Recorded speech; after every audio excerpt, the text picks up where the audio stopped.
la terre ne bouge pas.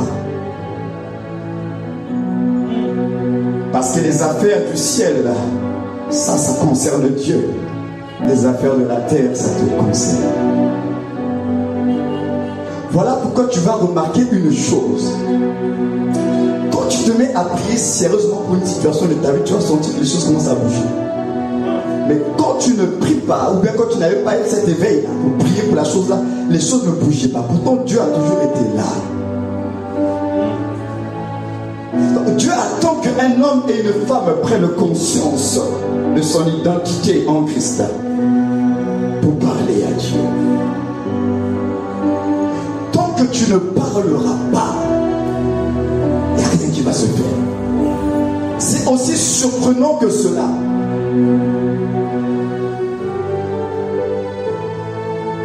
Tant que tu ne bougeras pas, Dieu ne bougera pas. C'est étonnant ce que je vous dis, mais pourtant dans la réalité, c'est ce qui se passe. Si tu ne te lèves pas pour ta vie, Dieu est toujours sur son trône. Il connaît tes réalités. Dieu ne bouge pas.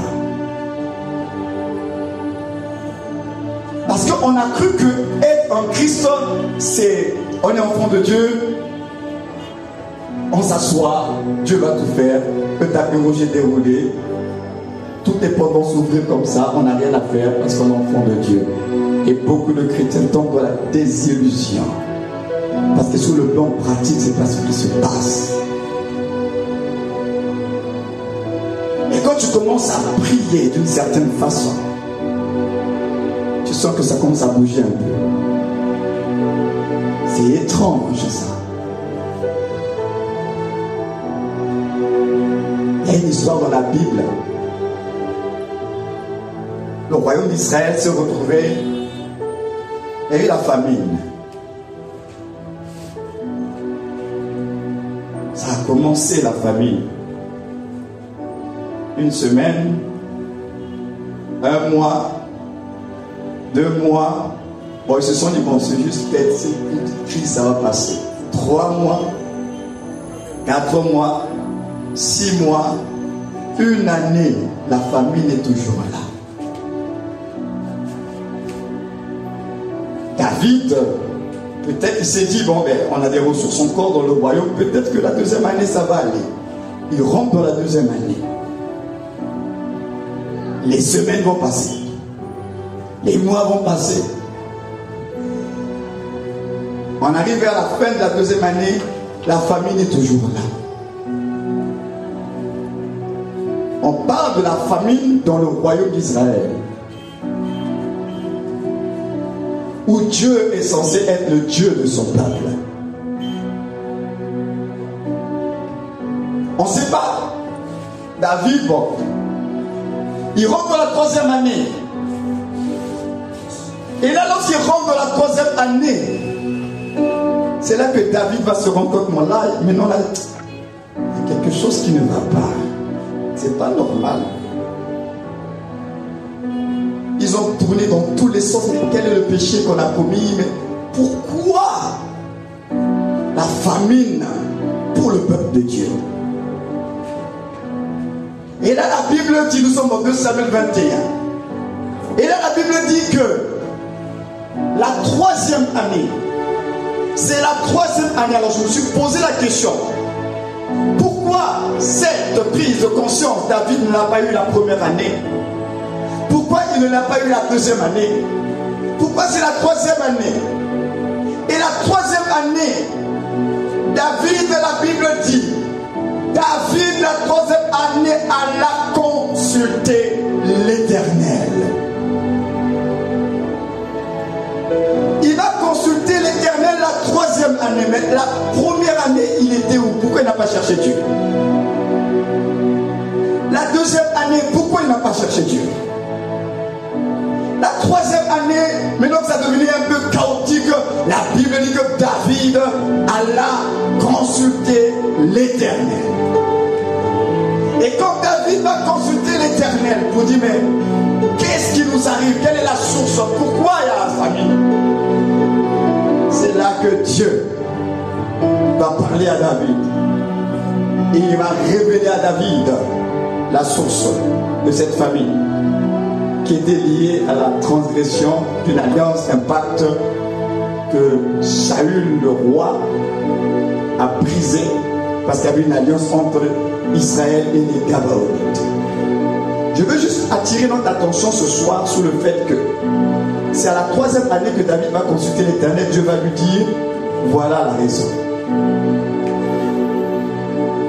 Mais ça veut dire aussi que si David s'était entêté, que la 3e année, il n'avait pas consulté l'Éternel, ça veut dire qu'il serait rentré dans la 4e année de famille. 5e année de famille. Ça veut dire que tant qu'un homme ne prend pas la résolution de chercher Dieu sérieusement pour sa vie, les choses vont continuer comme ça. Ça s'est arrêté parce qu'il a cherché Dieu. S'il n'avait pas cherché Dieu, ça veut dire que ça allait continuer. Il y a des affaires sur la terre. Si toi tu ne constates pas que c'est anormal et que tu ne cherches pas Dieu comme il se doit, ça va continuer. Dieu reste sur son trône, il est au ciel, mais il attend que tu viennes vers lui. C'est ce que vous devez comprendre, c'est que pour le salut, pour vous reconnecter à Dieu, c'est Dieu qui est venu vers nous. Maintenant que nous sommes enfants de Dieu, c'est à nous maintenant de chercher Dieu. Avant, c'est lui qui vient à nous. Maintenant que tu es en Christ, tu dois le chercher. Et là, la Bible dit, quand tu vas le chercher, la Bible dit que Dieu se laisse trouver par ceux qui le cherchent.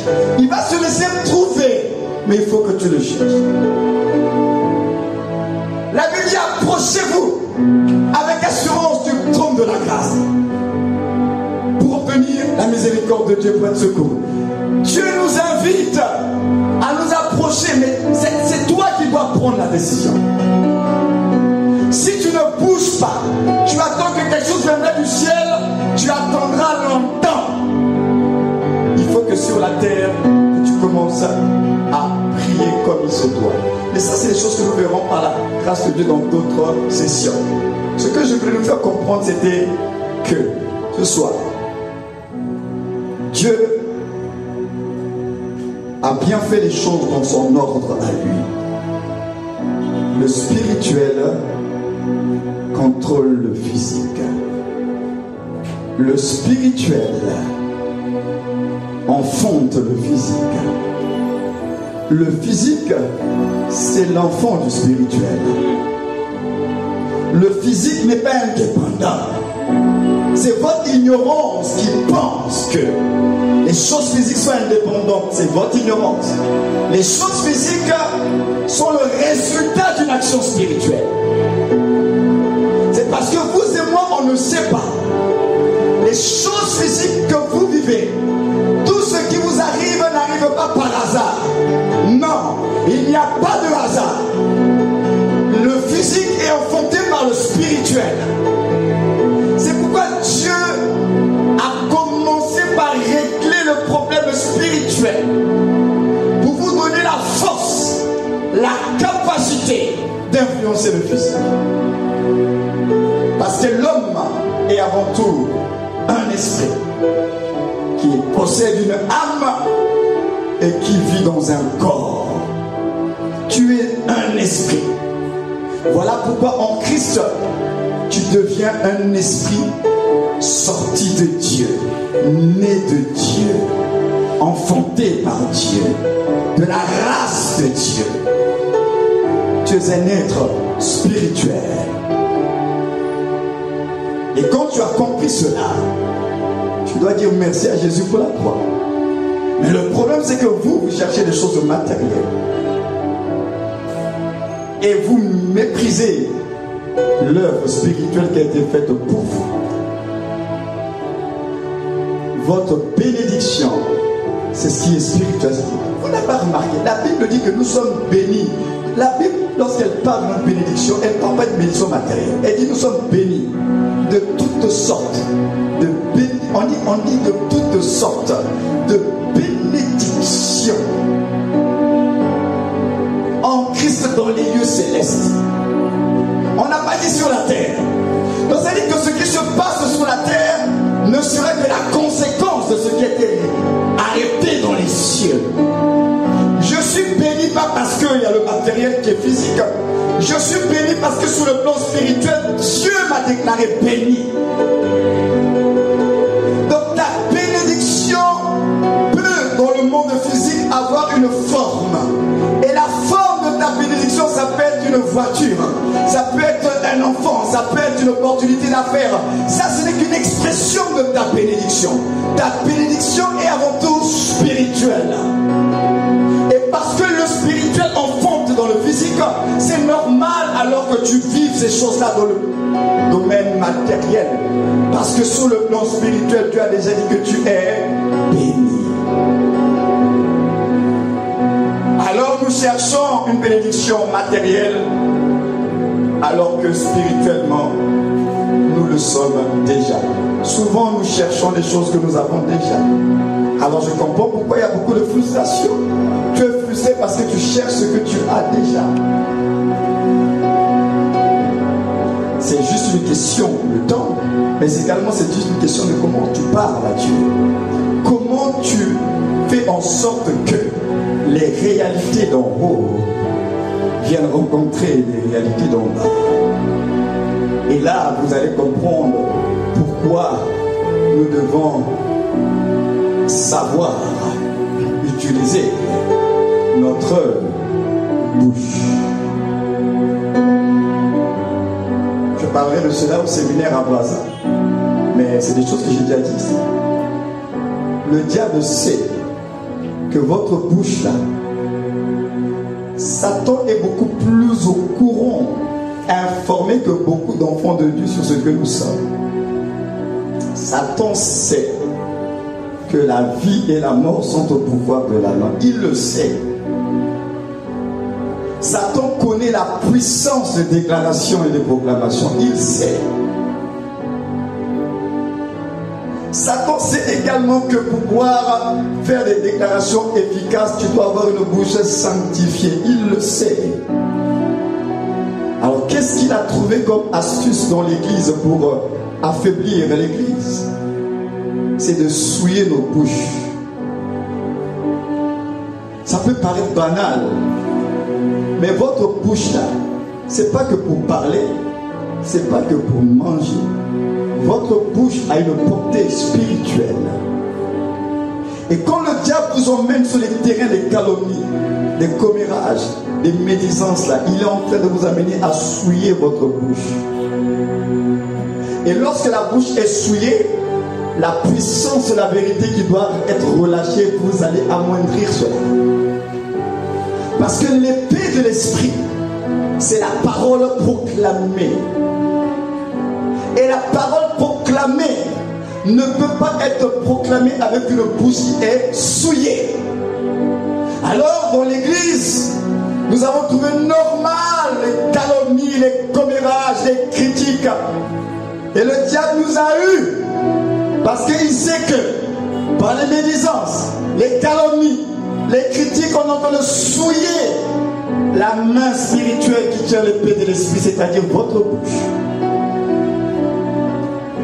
Votre bouche est la main spirituelle qui tient l'épée de l'esprit. La Bible parlant de Jésus, on dit que de sa bouche sort une épée qui est la parole de Dieu. La bouche, si on ne sanctifie pas, on va amoindrir la puissance de la vérité. Alors je comprends, il a dit à Jérémie, si tu sépares ce qui est vil et ce qui est précieux par sa bouche, il dit, je mettrai mes paroles dans ta bouche.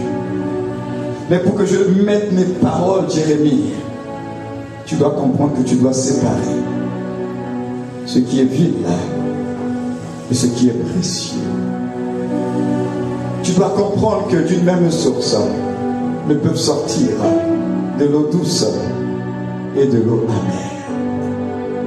Le diable a eu l'église des temps de la fin. Nos bouches là,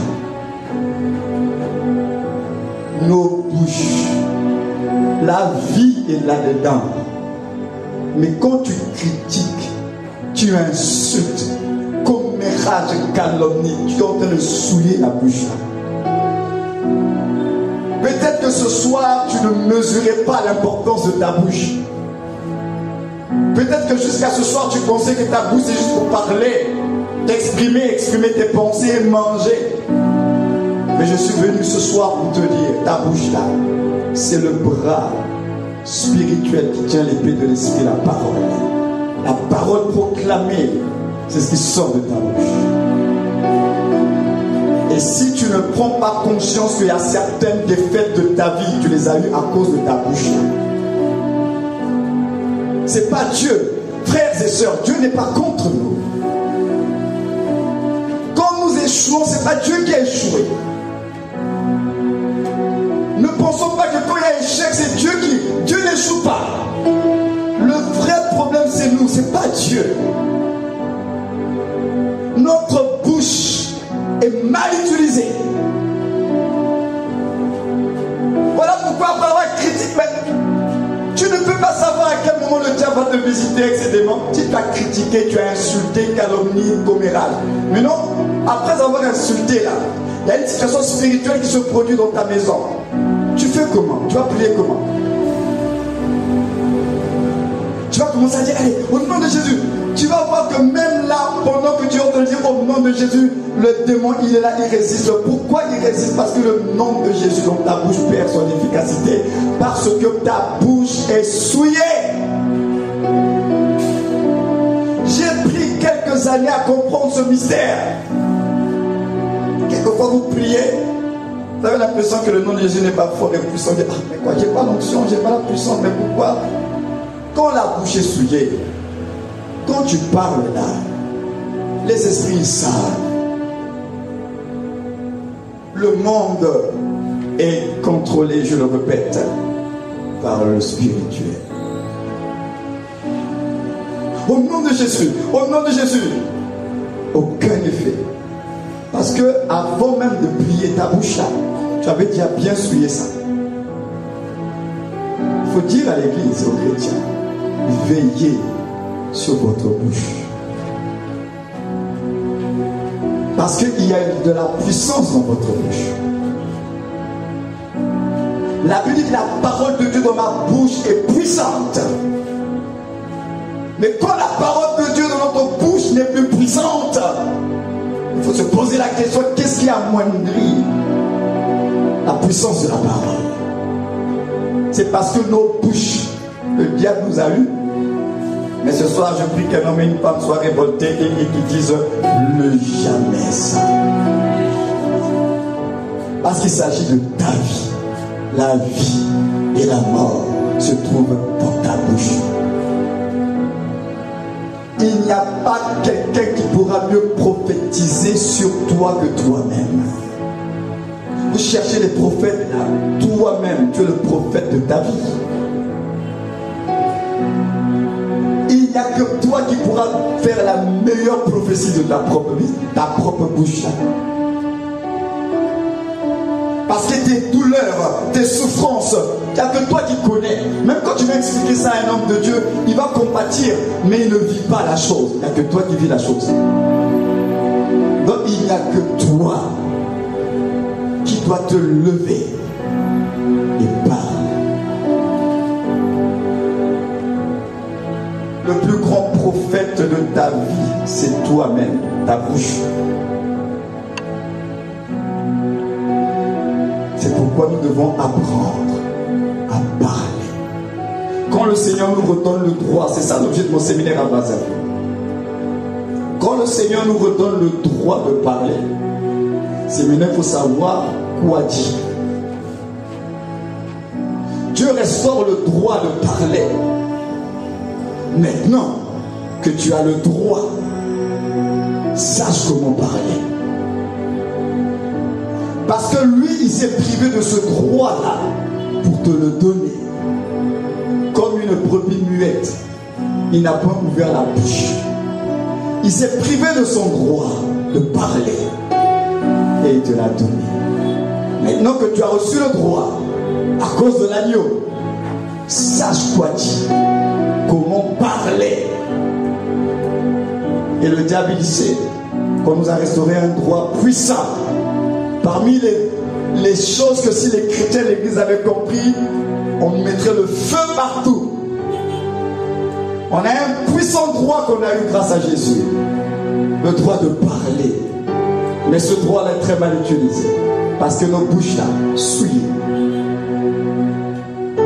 Mais si ce soir tu es venu ici et tu as écouté ce message, c'est que Dieu veut te délivrer. Le problème de ta propre vie, c'est d'abord toi-même. Je me suis rendu compte, et je vais terminer par là, que mes plus grandes batailles sont mes batailles personnelles internes. Ce n'est pas ce qui vient de l'extérieur. Nos plus grosses batailles, ce sont nos batailles intérieures. Si tu ne réussis pas à te dompter toi-même, c'est fichu. Si tu n'arrives pas à te gérer toi-même, c'est fichu. Les plus grosses batailles, ton plus grand combat, ce n'est pas avec le diable. Ton plus grand combat, c'est avec toi-même. C'est-à-dire avec ton moi, avec ta chair. Ta plus grosse bataille se trouve en toi, pas en dehors de toi. Le diable est vaincu. Le diable cherche des accès. Mais je répète ce soir, ton plus grand combat, c'est le combat avec toi-même. C'est le combat de ta condition avec ta position en Christ. Et si ce combat-là, tu ne prends pas conscience de cette bataille avec toi-même, tu vas être un chrétien frustré, frustré, frustré jusqu'au retour de Jésus. Parce que ta plus grosse bataille, c'est de réussir à mourir à toi-même. Et ça, c'est pas facile. Et le Seigneur a dit, si quelqu'un veut être son disciple, il doit porter sa croix. Il doit renoncer à lui-même. Tu dois être prêt à mourir, mais à toi-même. C'est pourquoi je dis que votre plus grosse bataille, c'est avec vous-même. Ce qui est un gain pour vous, c'est ça, le challenge. Ce qui est un gain pour toi, ce qui te procure un avantage devant les hommes, c'est ça ton combat. Et l'apôtre Paul avait remporté cette bataille.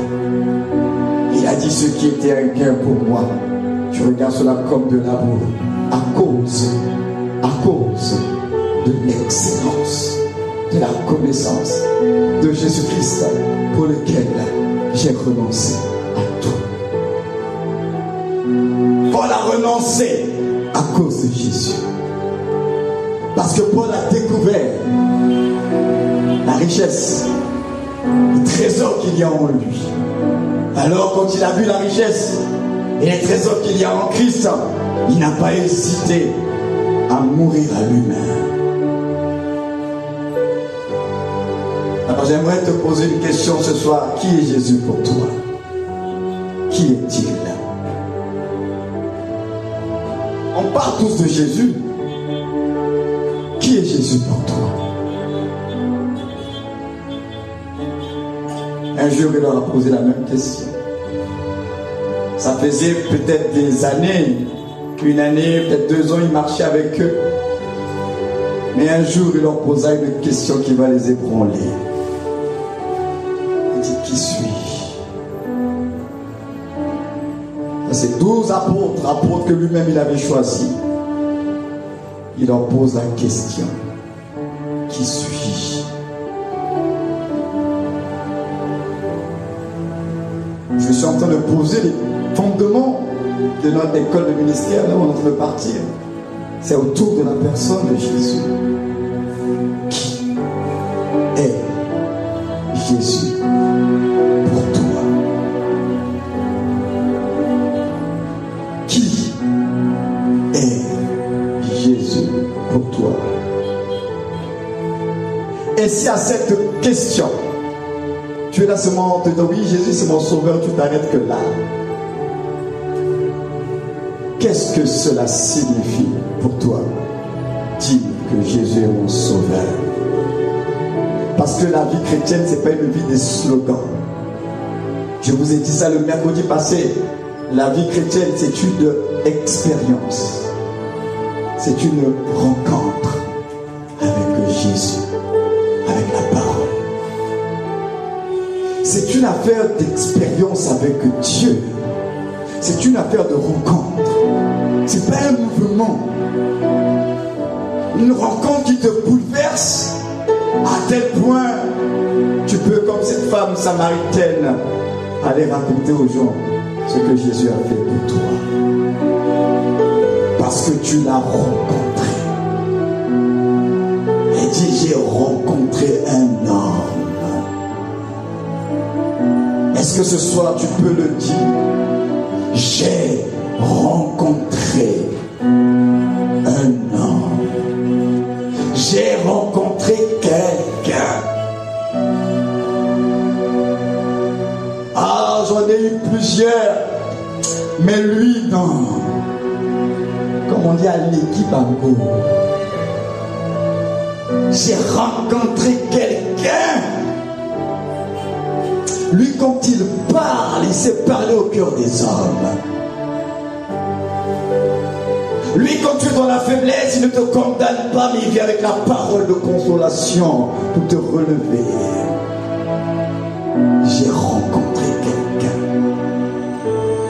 Quand vous voyez des gens marcher comme ça avec Jésus, c'est que vraiment, il a rencontré quelqu'un. Depuis 1994, quand je l'ai rencontré jusqu'à aujourd'hui, toujours passionné de ce Jésus-là. Alors, avec tous les combats que j'ai dans ma vie, je n'ai jamais, par sa grâce, abandonné le Seigneur. Il est trop précieux pour le brader à cause de ce qu'il est. Au Maroc, j'étais journaliste pour Coca-Cola Maroc. Le Seigneur qui m'avait ouvert la porte. Après avoir travaillé une année comme journaliste pour Coca-Cola Maroc, le Seigneur m'a dit, tu laisses le travail. Va te consacrer pour mon peuple. Frères et sœurs, si vous ne l'avez pas rencontré un jour, vous allez dire, non, ça c'est le diable qui m'a parlé. Parce que pour faire un tel renoncement et le salaire que j'avais, il faut vraiment l'avoir rencontré. Je ne dis pas que quand tu l'as rencontré, après tu deviens parfait. Mais il y a une passion qui est là. Il y a un lien qui est là. Même quand tu tombes, tu te relèves et tu avances. Je l'ai rencontré. Est-ce que tu l'as rencontré? Est-ce que c'est Jésus que tu as rencontré? Qui on t'a présenté? C'est CCR qu'on t'a présenté. CCR n'est pas mort pour toi à la croix. Si on vient ici parce que c'est CCR, on n'a rien compris. On vient parce que c'est le rassemblement des enfants de Dieu, où nous cultivons la présence de Jésus. Je l'ai rencontré. Et elle a dit, j'ai rencontré un homme. Pourquoi tu ne fais pas ci? Pourquoi tu ne fais pas ça? J'ai rencontré quelqu'un. Mais avant, on était ensemble, en train de faire. J'ai rencontré quelqu'un.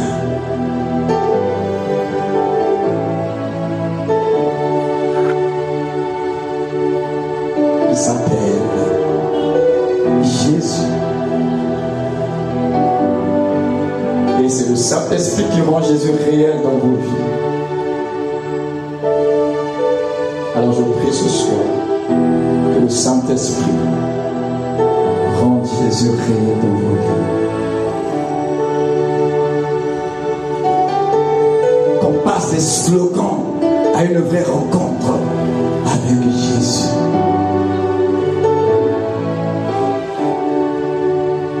Avec la fierté de lui appartenir, je suis enfant de Dieu. J'ai rencontré quelqu'un.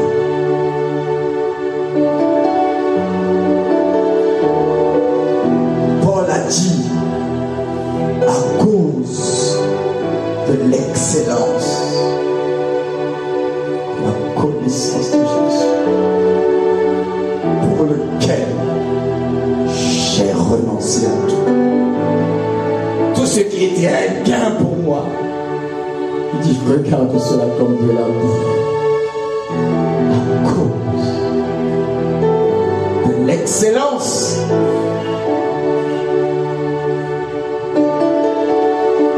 Il est excellent. L'espérance qui ne trompe pas. L'ami fidèle en tout temps et en toutes circonstances. Le conseiller de David, la sagesse de Dieu. Le consolateur des cœurs brisés. Le mari des veuves, le père des orphelins. La justice des opprimés. C'est Jésus. Même lorsque tu es sans voix, tu n'as plus les mots, tu n'as pas la grammaire française, tu n'as pas l'expression, tu as peut-être une faiblesse dans le langage. Sache que ce Jésus-là, il sonde les cœurs et les intentions. Il ne va pas t'exaucer parce que tu as fait de belles phrases avec des gros mots spirituels. Il sonde ton cœur et tes intentions. Et il a déjà compris ce que tu voulais lui dire. C'est pas beau ça? Il te sonde. Même si tu as utilisé des mots maladroits, les hommes ont entendu des mots maladroits, mais lui, il a déjà sondé ton cœur et il a compris ce que tu voulais lui dire. C'est Jésus.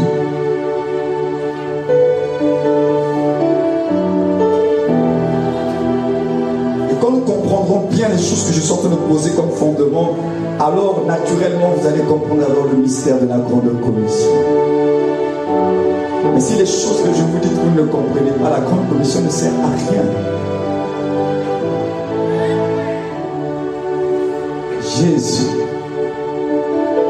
qui est-il? Alors si tu n'avais pas une révélation de Jésus ce soir, je t'encouragerais dans ta maison de lui parler. Seigneur, révèle-toi à moi. Révèle-toi à moi, Seigneur. Tu as le droit de lui dire, Seigneur, je veux une autre facette de toi. Seigneur, montre-toi, révèle-toi. La vie chrétienne, c'est une vie de foi. Mais cette foi-là, elle est suscitée d'abord par une expérience. C'est cette expérience que tu as faite qui a produit la foi.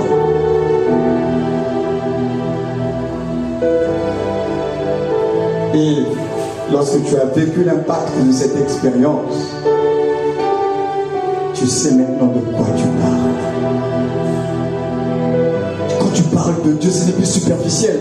Tu sais de quoi et de qui tu parles.